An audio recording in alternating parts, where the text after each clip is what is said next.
இயேசுனுடைய பெயர்களை நம்ம அப்படியே கொஞ்சம் பார்ப்போம். அதிசயமானவர் ஏசாயா 9வது அதிகாரம் 6வது வசனம். அதிசயமானவர். 2வது அப்போஸ்தலர் எபிரேயர் 3:1 சொல்லப்பட்டிருக்கு. எபிரேயர் 3:1.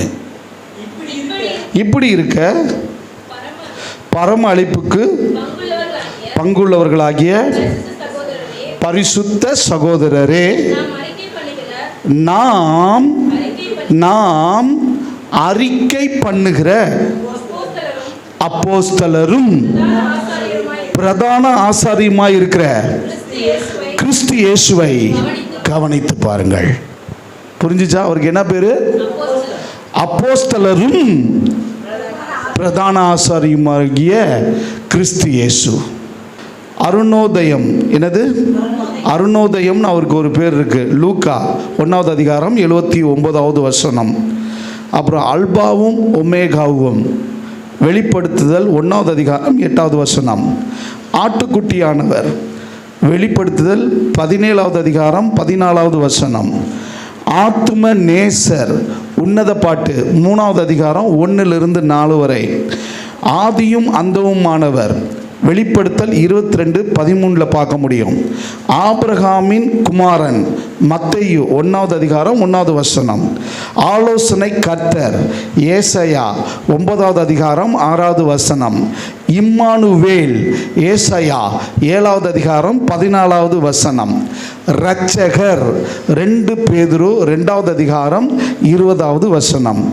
இரட்சிப்பின் அதிபதி எப்படின்னு ஒரு பேர் அவருக்கு இருக்கு. எபிரேயர் 2வது அதிகாரம் 10வது வசனம்.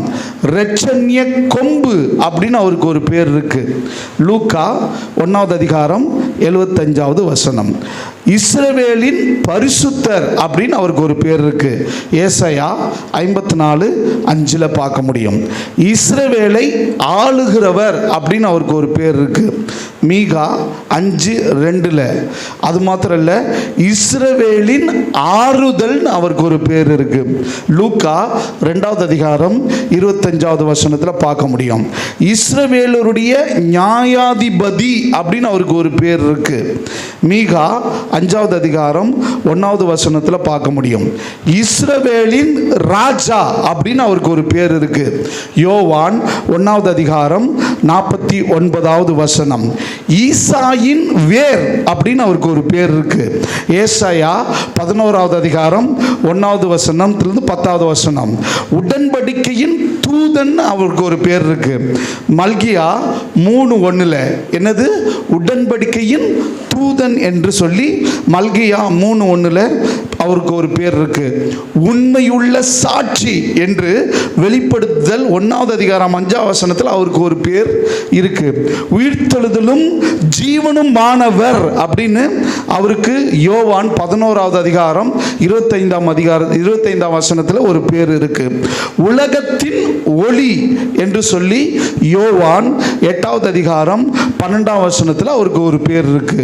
உன்னதமானவருடைய குமாரன் அப்படின்னு சொல்லி லூக்கா 1வது அதிகாரம் 35-32 பார்த்தோம்னா இந்த ஒரு பெயர் இயேசுவுக்கு கொடுக்கப்பட்டிருக்கு. எல்லாருக்கும் கர்த்தர் அப்படின்னு சொல்லி அப்போஸ்தலர் 10வது அதிகாரம் 36வது வசனத்தில் அவருக்கு ஒரு பேர் கொடுக்கப்பட்டிருக்கு.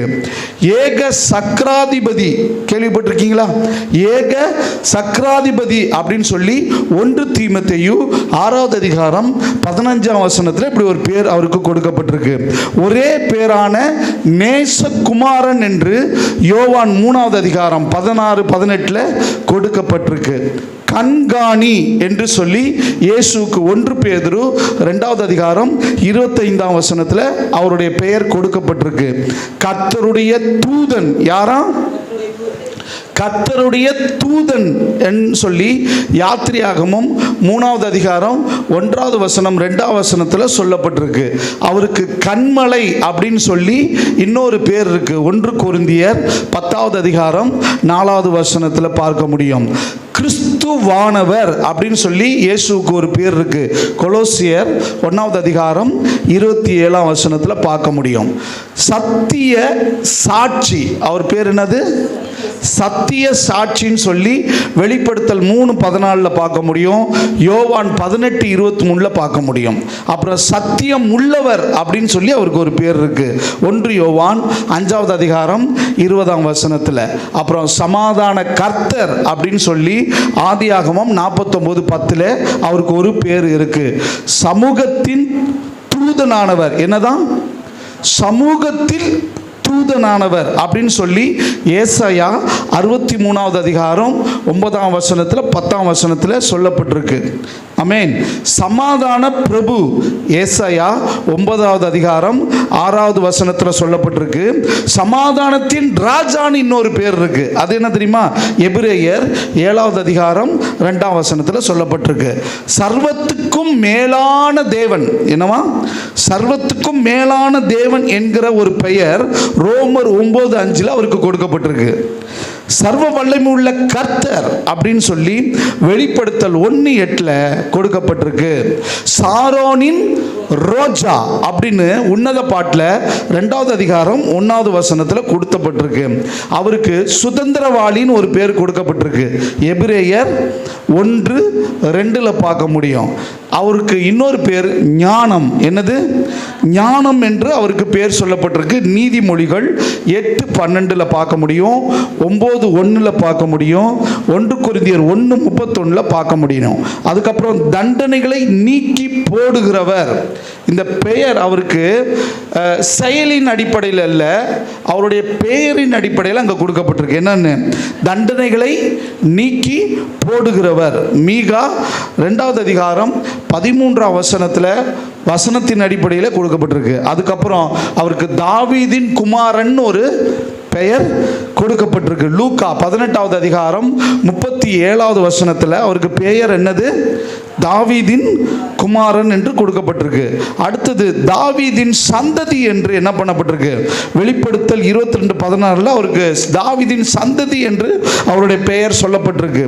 அது மட்டும் இல்லை, தாவீதின் வேர். என்னது? அவருக்கு பேர் என்னது? தாவீதின் வேர். வெளிப்படுத்தல் 5:5 இன்னும் சொல்ல போனால் வெளிப்படுத்தல் 22:16 அந்த பெயரை நம்ம பார்க்க முடியும். தீர்க்க தரிசியானவர் யோவான் 7வது அதிகாரம் 40ஆம் வசனத்தில் கொடுக்கப்பட்டிருக்கு. தீர்க்க தரிசியானவர். அது மட்டும் இல்லை, தேவ ஆட்டுக்குட்டி. அவருடைய பேர் என்னது? தேவ ஆட்டுக்குட்டி. யோவான் 1வது அதிகாரம் 29ஆம் வசனத்தில் என்ன பண்ணப்பட்டிருக்கு? கொடுக்கப்பட்டிருக்கு.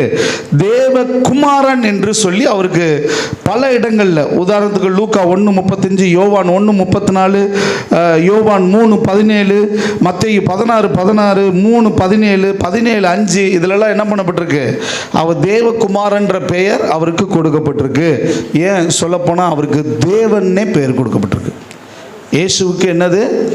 தேவன்னே பேர் சொல்லப்பட்டிருக்கு. ஏசாயா 40வது அதிகாரம் 9வது வசனம் 10ஆம் வசனத்தில் வாசிக்க முடியும். யோவான் 20வது அதிகாரம் 27, 28 என்ன பண்ணப்பட்டிருக்கு? சொல்லப்பட்டிருக்கு.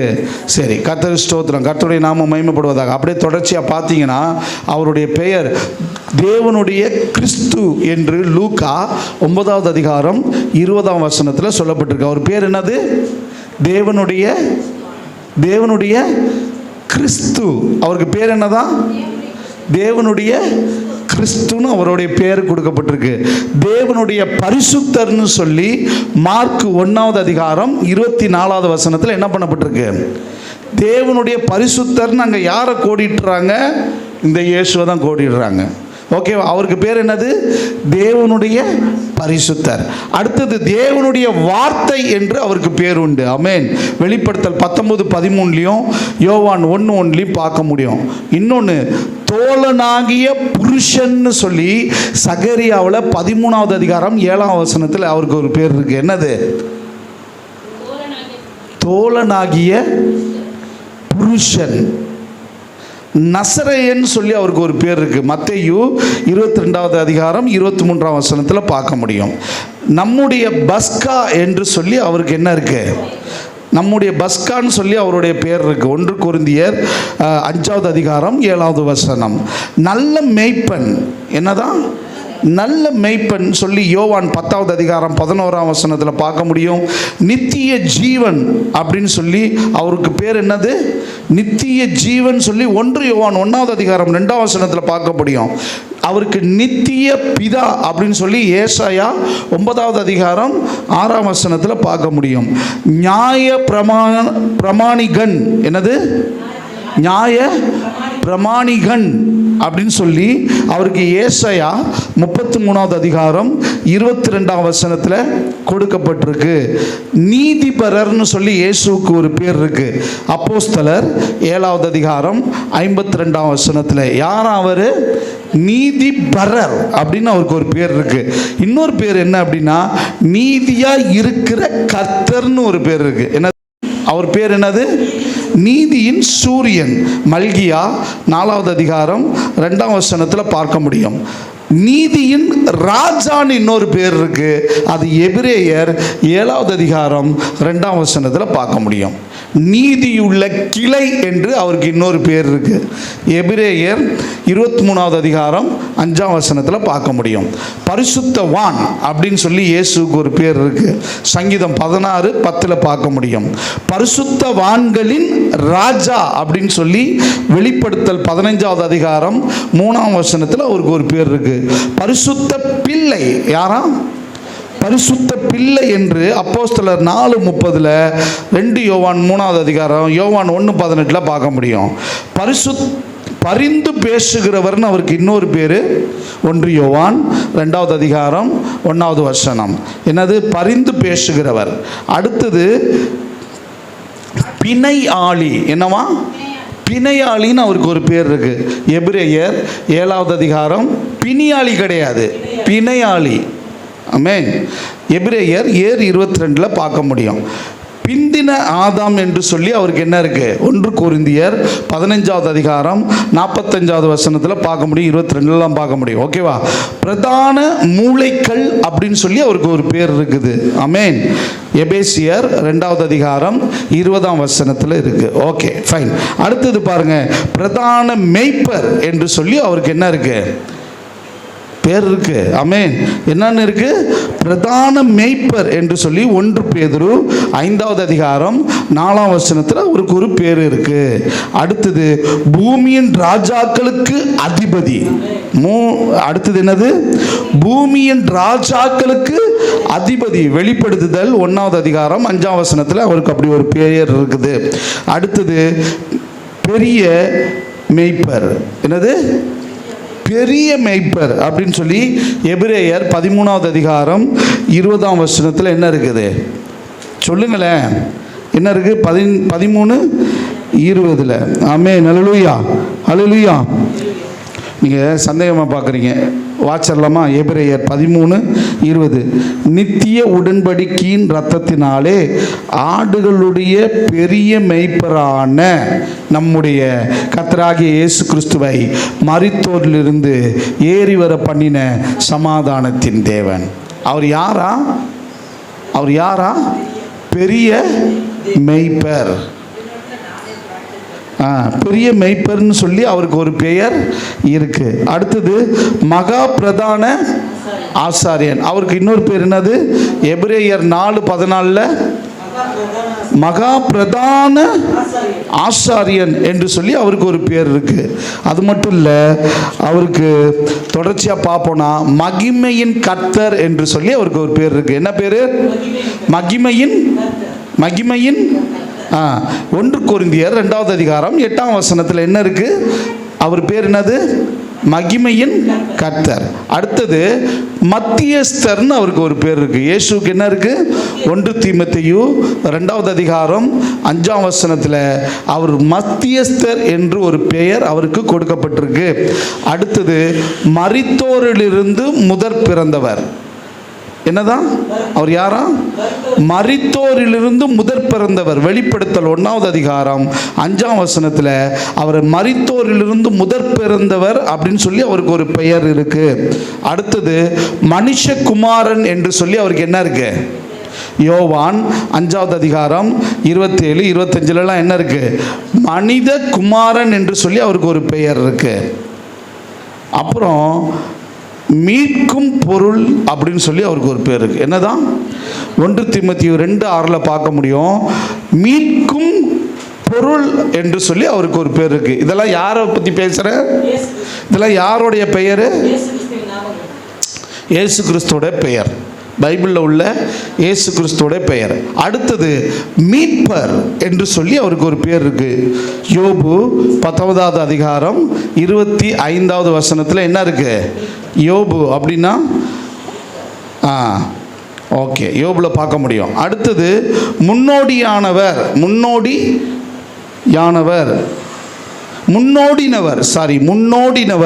அப்படின்னு சொல்லி எபிரேயர் 6வது அதிகாரம் 20ஆம் வசனத்தில் அவருக்கு ஒரு பெயர் இருக்கு. சரி, அடுத்து இன்னும் தொடர்ச்சியாக பார்க்கும்போது மெய்யான ஒளி. என்னதான்? மெய்யான ஒளி என்று சொல்லி யோவான் 1வது அதிகாரம் 9ஆம் வசனத்தில் சொல்லப்பட்டிருக்கு. அவரோட பேர் என்ன? அடுத்தது மெய்யான தேவன் அப்படின்னு அவருக்கு ஒரு பேர் இருக்கு. 1 யோவான் 5வது அதிகாரம் 20ஆம் வசனத்தில் பார்க்க முடியும். மெய்யான தேவன். அடுத்தது மெய்யான திராட்சை செடி.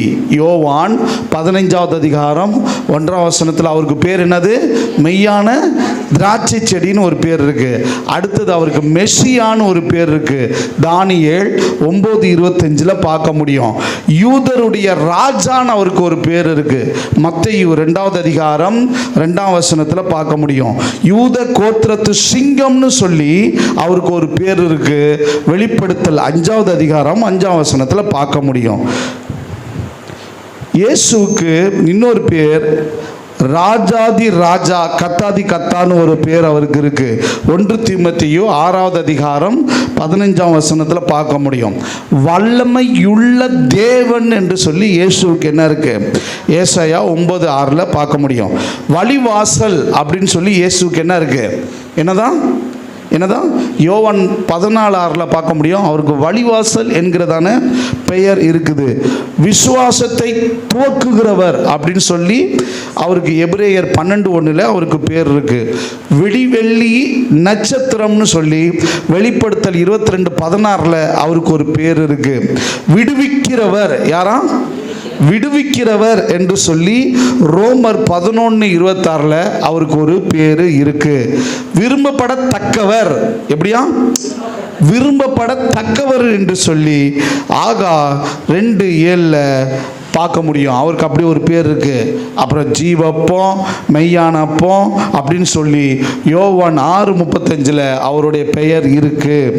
ஜீவாதிபதி அப்படின்னு சொல்லி அவருக்கு என்ன இருக்கு? ஒரு பெயர் இருக்கு. அப்போஸ்தலர் 3:15 பார்க்க முடியும். ஆமென். அதே போல ஸ்திரீயின் வித்து அப்படின்னு சொல்லி யாருக்கு? இயேசுக்கு ஸ்திரீயின் வித்துன்னு சொல்லி ஒரு பேர் இருக்கு. ஆதியாகமம் 3:15 இருக்கு. அடுத்தது ஸ்தோத்தரிக்கப்பட்ட தேவனுடைய குமாரனாகிய கிறிஸ்து. என்னது? ஸ்தோத்தரிக்கப்பட்ட தேவனுடைய குமாரனாகிய கிறிஸ்துன்னு சொல்லி அவருக்கு மார்க்கில் 14வது அதிகாரம் 61-62 பேர் இருக்கு. கர்த்தர் ஸ்தோத்திரம். கர்த்தருடைய நாமம் மகிமைப்படுவதாக. ஏசப்பாவுக்கு எத்தனை பேர் இருக்கு? அநேக பேர் இருக்கு பைபிளில். இப்போ நான் சொன்னது எத்தனை பேர் இருக்குன்னு நினைக்கிறீங்க? நானே சொல்லட்டுமா? 100 பேர் சொன்னேன். 100 பேர் சொன்னேன். வெறும் 100 பேர் தான் சொன்னேன். 100 தாண்டி போன மாதிரி தெரிஞ்சிருக்கோம். நான் சொன்ன பேர் 100 பேர். அந்த 100 பேருமே வசன ஆதாரத்தோடு சொல்லியிருக்கிறேன். எங்கே இருக்குது, எந்த அதிகாரம், எந்த புத்தகம், எந்த வசனம்னு சேர்த்து சொன்னதுனால உங்களுக்கு ரொம்ப பெருசாக தெரிஞ்சிருக்கும்.